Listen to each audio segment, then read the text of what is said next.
It's the 80th anniversary of Freud's death this year, but it's also the 80th anniversary of the last major work that he wrote, which is called Moses and Monotheism.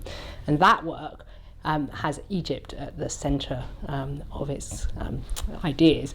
And it was in the context of my work on that final work of Sigmund Freud's that I became involved in this exhibition.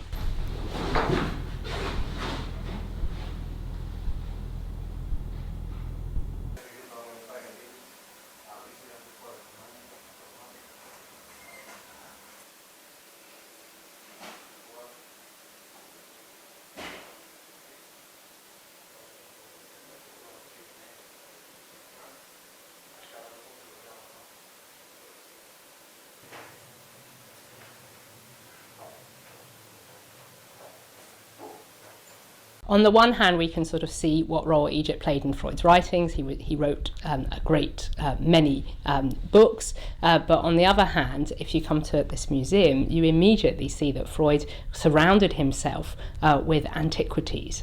He was an absolutely compulsive collector of ancient objects, and there are about 2,500 antiquities in Freud's personal collection, and 600 of them come from Egypt. So it's the single culture which is most represented in his antiquities collection.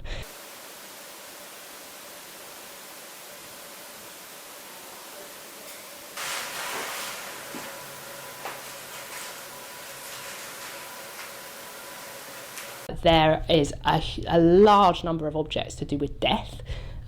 So they're beautiful mummy masks, a barge carrying the mummies across the Nile, and a whole hundreds of heart scarabs, which were representatives of the kind of relationship between life and the afterlife. And it's quite interesting, Freud started collecting his antiquities just after his father died, and he connected it to that. So I think Freud's interest in Egypt was partly motivated by his fascination with questions of death and the relationship between the dead and the living, and how that related to questions about the conscious and the unconscious.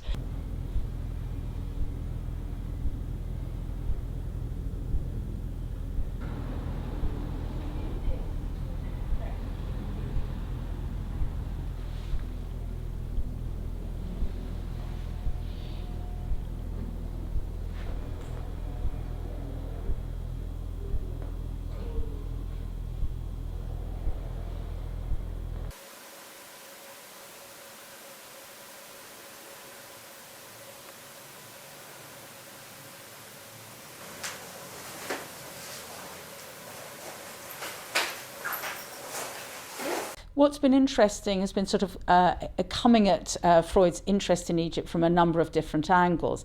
From our own point of view, it's been very satisfying to be able to bring some of the Egyptian pieces from the collection out from the study where they usually live, but where visitors can't necessarily see them so closely. In the exhibition room upstairs, we're able to display them in a way that visitors can actually be up close with objects that might previously have been behind a barrier. So that's very satisfying for us.